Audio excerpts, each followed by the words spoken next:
Hi guys! Good morning everyone!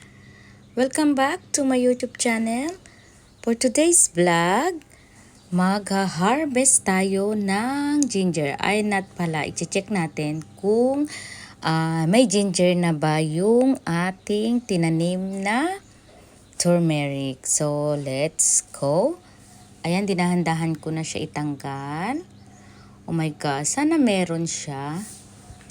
Pero feeling ko meron na. Kasi matagal na to eh.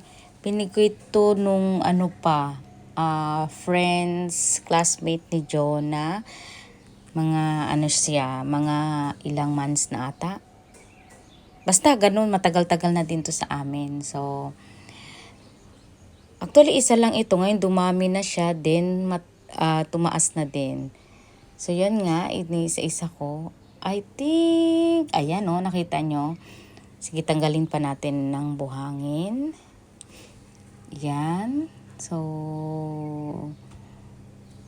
yan. Check lang natin, tapos ibalik lang natin ulit. Di naman natin tanggalin yung mga roots niya, dyan pa rin siya. Tanggalin lang natin dahan-dahan kanyang buhangin para makita natin kung meron ba talagang turmeric na to. Turmeric. Okay, so yan, pakita ko sa inyo. Ayan oh, nakita nyo yan. Yan, so liit lang pa niya. Ayan, dapat lalaki talaga siya. Maybe siguro summer. Lalaki. So ngayon, balik na natin siya. Yan, lalimpa natin para ibaon natin siya sa ibaba para at tutubo siya at malaki talaga. So yan lang guys.